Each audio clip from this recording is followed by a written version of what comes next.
Hi everybody, we are going to make a fabric caddy today. This is a finished product. All it is a little box made out of fabric and some fusible interfacing. You need 3 pieces to make this. You need an outer fabric, you need an inner fabric, and then you need the fusible interfacing. So there's this one, I've chosen this polka dot as the inner fabric, a stripe as the outer fabric, and then you don't see it, but there is an interfacing, and that's what gives it the sturdiness.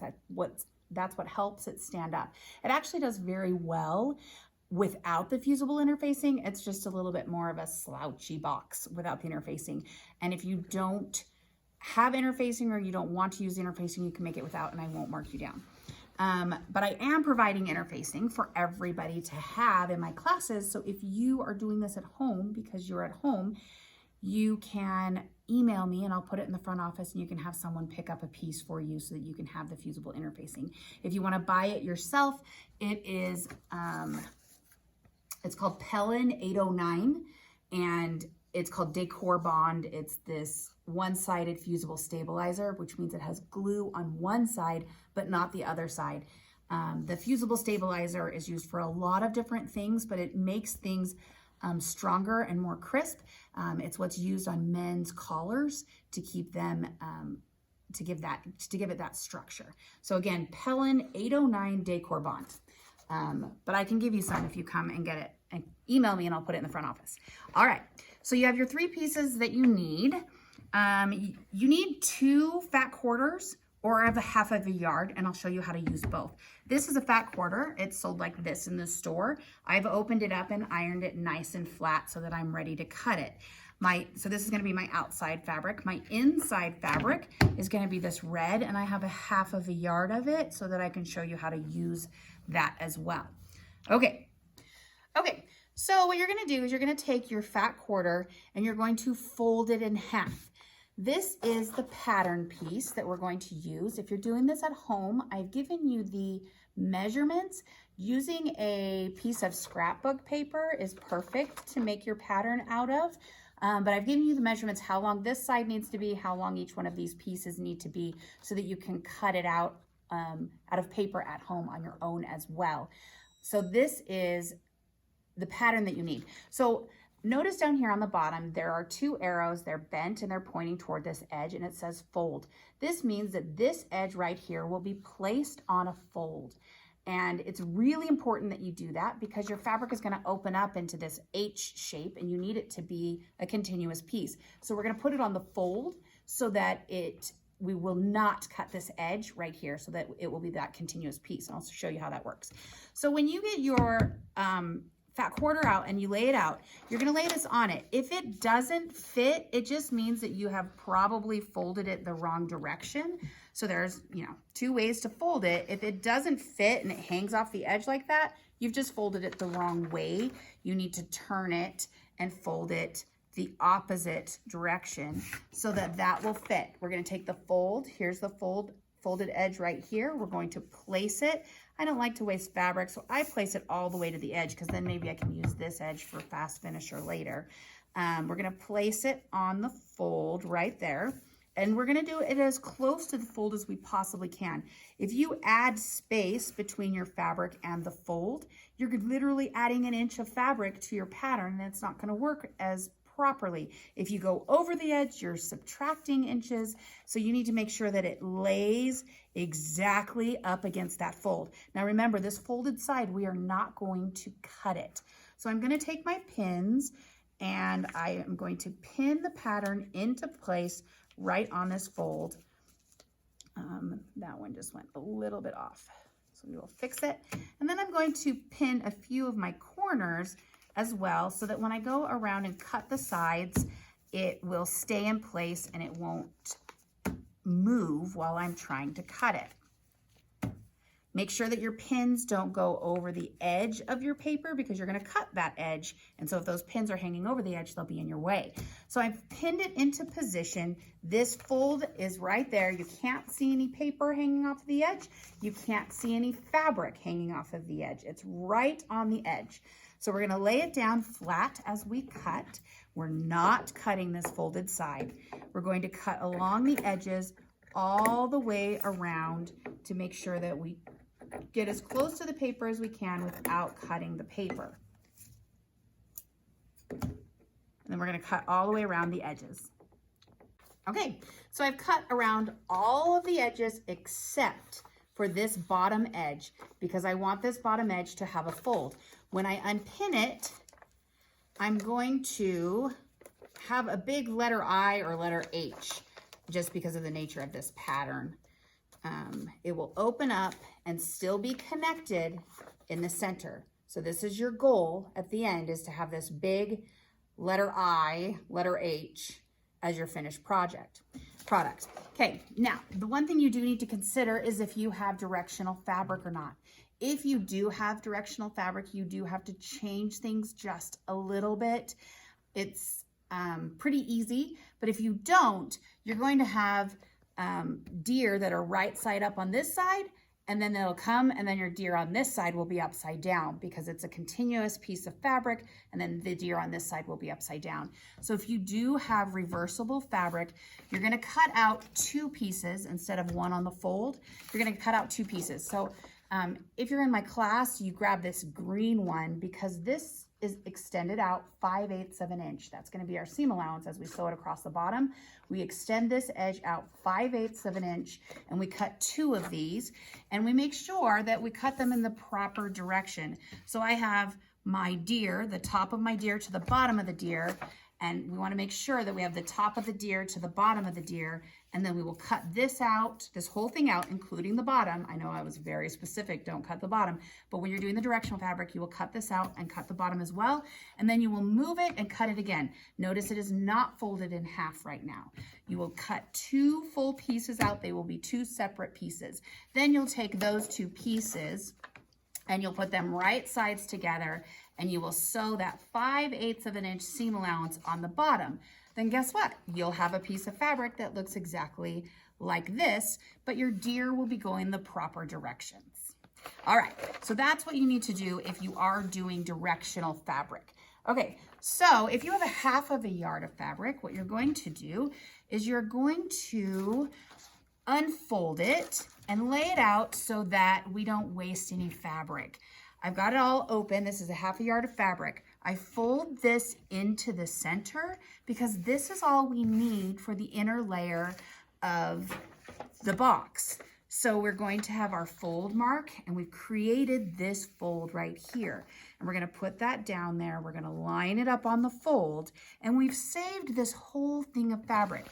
Notice that if I leave it on the fold right here, I've kind of ruined this fabric that I've got little chunks of fabric left, but not a big continuous piece.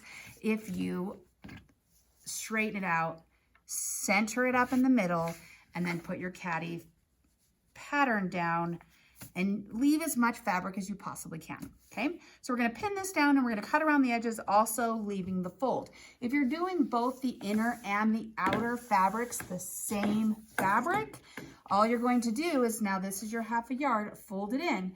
All you're going to do is fold in the other side and repeat the process on the other side so that you have your fold over on the edge, and you use this, and then you have your fold on the edge, and you'll use this, and you'll still have your 2 letter I's, but they'll be the same fabric. All right, so I'm gonna pin this and cut it out. So now I've cut out my red piece as well, and I've unpinned it. So now I have 2 pieces of fabric that are that letter H or letter I. That's my inner fabric, and then this is my outer fabric. Now we're going to cut that fusible interfacing. You're going to fold it in half. You cannot iron this flat. There's glue on it. You iron it, it'll melt the glue and you'll ruin your iron and the fusible interfacing. So you're just going to fold it in half and give it a nice crease with your fingers, but because of the nature of it, it still does a really nice crease. You're going to take that same pattern and you're gonna lay it on your fusible interfacing, and you're gonna pin it and cut it just like you did the other 2 pieces of fabric. Okay, I finished cutting out my interfacing and I unpinned it. So now I have my 3 letter I's. I have my interfacing, my inner fabric, and my outer fabric. Now what I'm going to do is I'm going to iron the interfacing to my inner fabric. So on your interfacing, there is a side that's shiny because this is one side fusible, one side that's shiny and one side that's not, it's matte. That shiny side is literally the glue that you're seeing. So we're going to do this face down onto the back side of your lining. So if there was a difference between, so let's pretend this is my lining. If this stripe were to be my lining, I am going to iron this interfacing to the back side of my lining. Make sure that the pretty side is what you'll end up seeing. You don't want to fuse it to the right side of your fabric. You want to fuse it to the wrong side of your fabric. We're going to now iron our interfacing to our lining. We're going to make sure that we have the right side of the lining up. The wrong side of the lining is going to be touching the interfacing. This is the shiny side of the interfacing, which has the glue, and then this is the matte side that's going to go down to the table. You're going to line it up the best that you can. You're going to put lots of pressure and heat, and you're going to go slowly, because when you go slowly, it gives it time to melt that glue and do the and make it fuse together. And so then you're going to go slowly across the whole piece, making sure that you get, if there are any little wrinkles in there, making sure you get those wrinkles out and push them all the way to the edge. Notice I have a little piece sticking up here. I don't want to go over that piece with my iron because it will melt and stick to my iron. So you'll just make sure that when you go over that edge, you keep the edge of your iron right along the edge of that and you don't go on to the glue right there. Then you're going to iron the whole piece so that they are connected and fused together. Okay, we have now ironed this on and fused the interfacing to your inner fabric. You can see your right side of your fabric out here, and then the interfacing is on the other side. If you have a little edge of interfacing hanging off, you can absolutely go ahead and trim that if you want to get rid of it. You can ignore it, but you can also trim it off and get it out of the way. Do not trim anything red. Notice how this doesn't line up perfectly. I'm not gonna trim my lining because we need it to be the exact size that we cut it.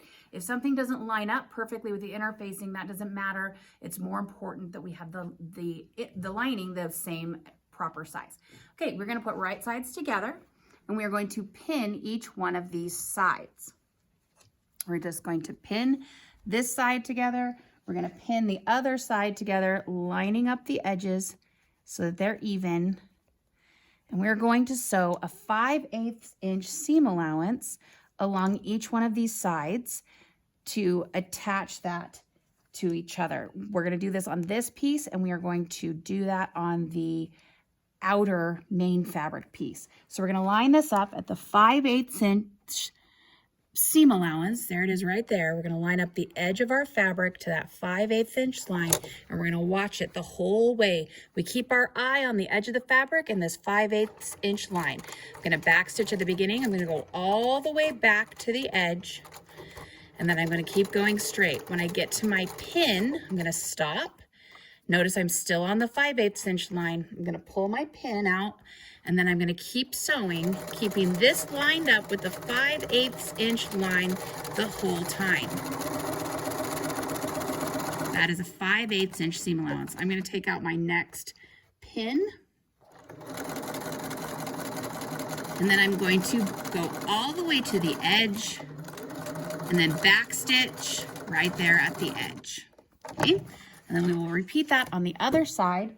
We will also repeat that on our main fabric, sewing each side of the fabric.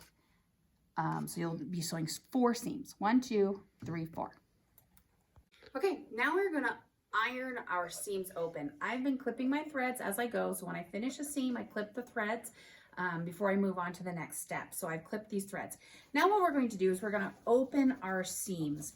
The first thing you want to do is lay it down on one side. So you have this seam right here. We're going to lay it down to the side and we're going to iron it down. Nice and hot heat. Give it a second to get through that heat. You probably won't be able to move it around much because of the interfacing, but you'll just press it down into place like that. After you've pressed it down to one side, you're going to open up this whole seam like this and open it, iron it flat open. And you want it nice and crisp all the way, that whole center, all the way open, all the way to your seam. And then you can press it, let that heat get in there, and then you're set. I've done it to the other side of this one.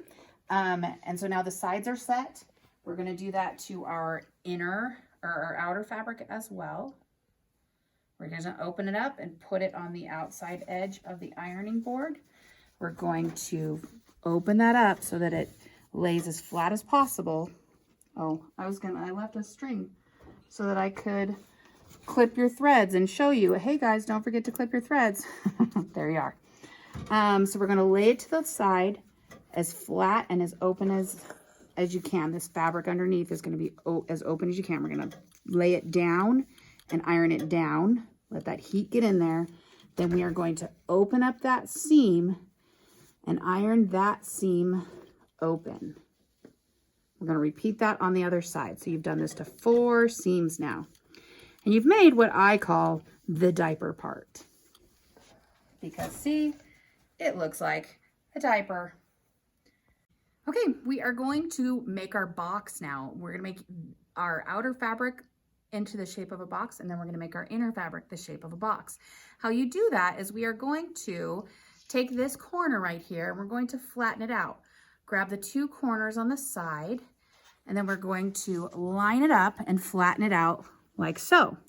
So I have this fold right there. We're going to line up the fold with the seam that we've sewn.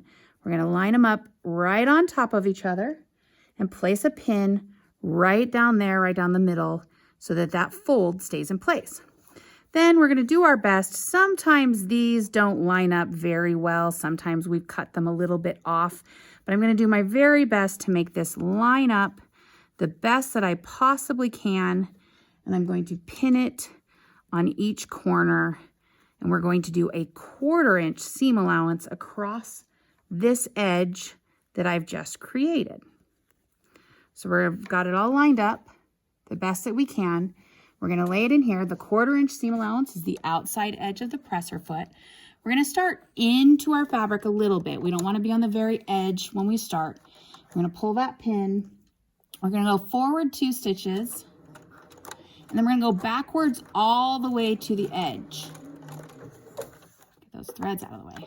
Backwards all the way to the edge of the fabric. I don't want to leave a hole over there, so I'm going backwards all the way to the edge, and then I can go forward again, keeping it at the 1/4 inch seam allowance. Now, make sure this stays down in place and it doesn't get popped up and folded over. You want it to be down so that these seams are sewn open. 1/4 inch seam allowance all the way to the other side. And you'll notice that I'm going to go all the way to the edge here. I'm not stopping right there. I want to go all the way to the edge at a 1/4 inch seam allowance. I'm going to back stitch, and then we're done with that first side seam. We're going to repeat that 3 more times so that all 4 of our corners are shut like that. You can see that that's the beginning of a box. See how it starts to look like a box? And then when we do it on the other 3 corners, we'll have 2 boxes. Okay, now I have 2 box-shaped containers. They're 2 boxes. Now we are going to join them together. The first thing you're going to do is you're going to take your outer fabric and we're going to turn it right side out. Leave this one inside out. I'm going to push out the corners and make sure it's nice and crisp so that this one is all right side out. Now we are going to take this. Here's my side seam right here.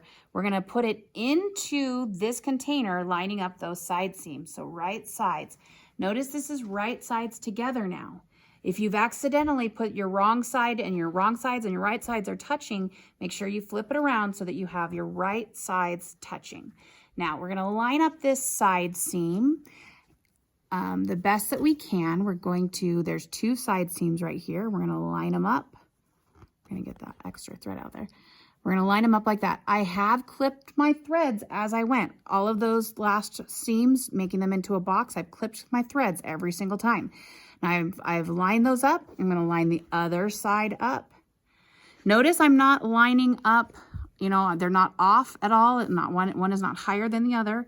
I'm making the height of both of them, and then those side seams are lined up nice and even. And then I'm going to do both sides first. Then I'm going to even out these other sides. Now, if you have not done perfect side seams, if you haven't done perfectly perfect seam allowances, you might end up with a little bit of a bunch here. You might end up with a little bubble. And it's okay. We're beginners. It's fine. But do what you can to even it out. That's why we're lining these up so we don't end up with more on one side than the other. All right, so I've got them lined up nicely here. I'm going to line them up on the top edge like this, and I'm going to pin this into place as well.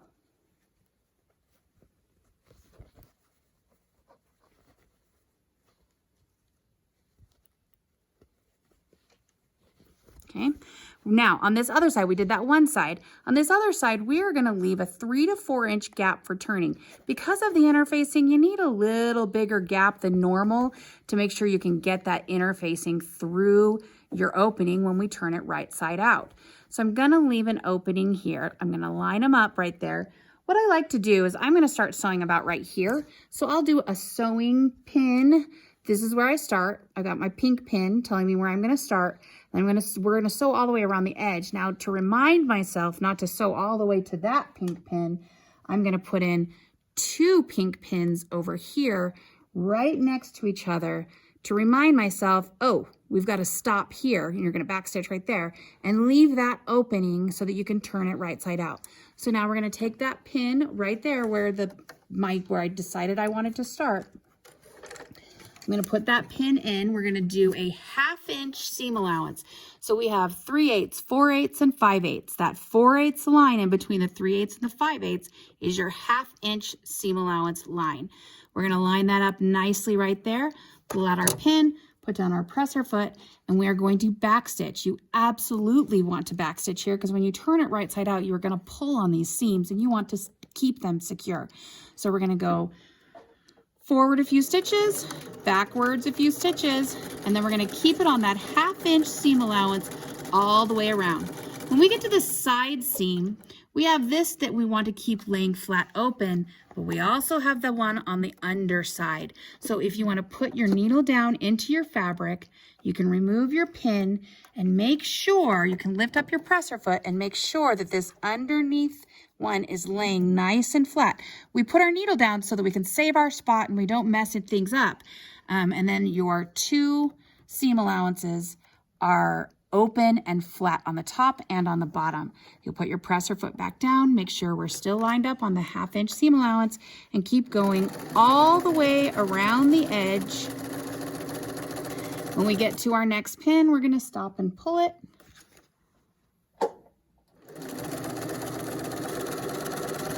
We're going to go all the way around the outer edge. We're going to come up on that other seam again and do the same thing that we did the first time. 1/2 inch seam allowance. We're going to get close to this one. Stop, put our needle down, take out our pin, lift up that presser foot, and make sure that it's laying down flat underneath there, laying down flat on top. Put our presser foot back down. We're still on our 1/2 inch seam allowance, and keep going. There's my double pins right here. That reminds me that that's where I want to stop. When I get to my end, I'll pull my double pins.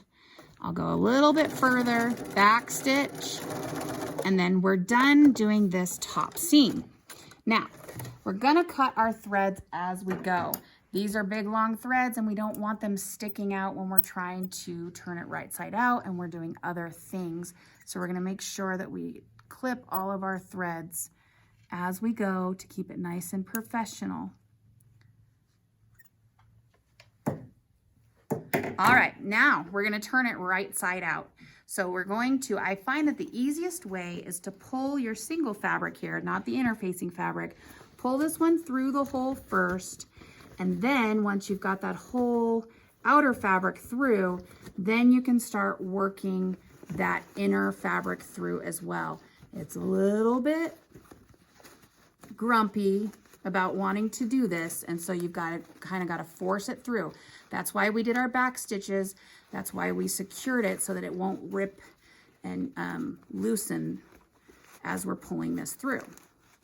Okay, so now we've turned it right side out. Actually, at this point, it's kind of reversible. If you put this in the middle, then it's your red is on the inside and is your lining. If you put this in the middle, you could have your stripes as your lining.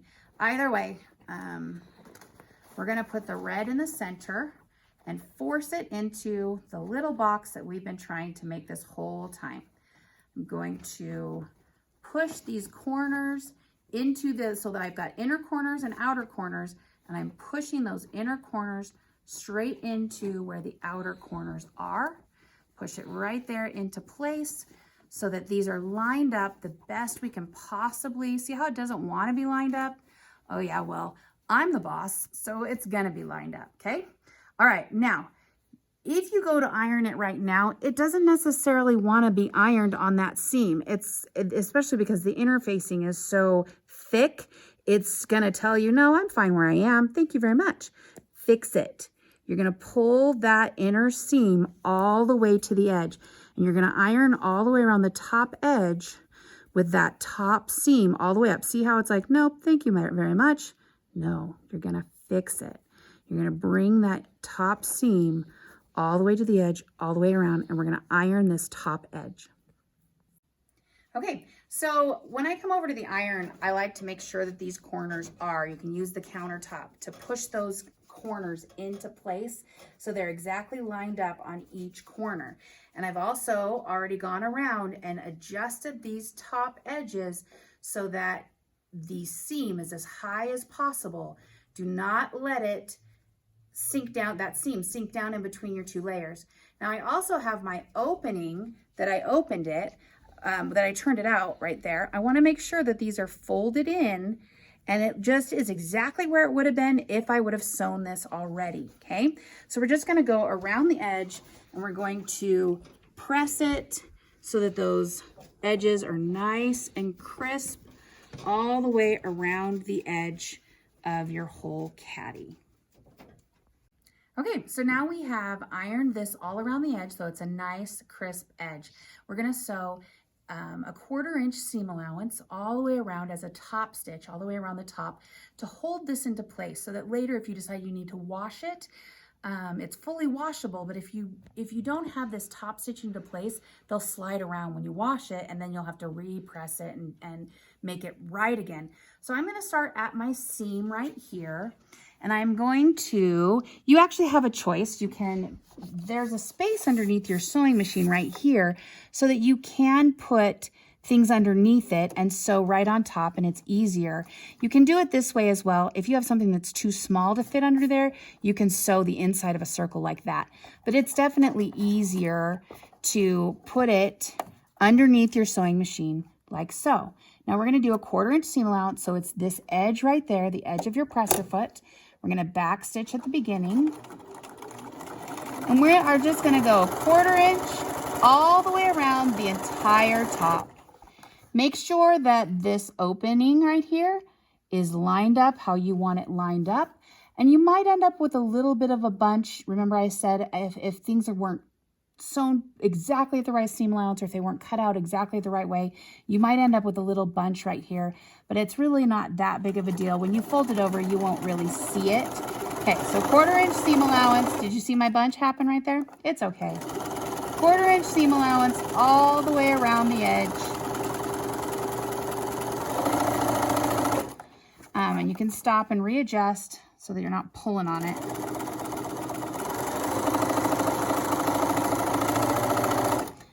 All the way back to the beginning where we're going to do a back stitch and you're done with the sewing portion. Remember, like I said, we're going to cut our threads as we go. These threads, if you do not cut these threads when you turn it in, you will be marked down. If you have any threads like this hanging off of your projects, I will mark you down for not having those finishing touches. There's my little bump right there. It's okay. It's not a big deal. Now we're going to fold this down. I fold it down so that it's 5 inches tall, because my whole idea of making these caddies in class is so that you can put this on your shelf in your cubby and put things in it and hold your sewing stuff. So I like to make it about 5 inches tall so that it will fit into your cubby. There, you can see it the right direction. About 5 inches tall so it'll fit in your cubby. You're gonna go over and you're gonna iron this top edge so that it's nice and crisp all the way around, and you're ready to turn it in.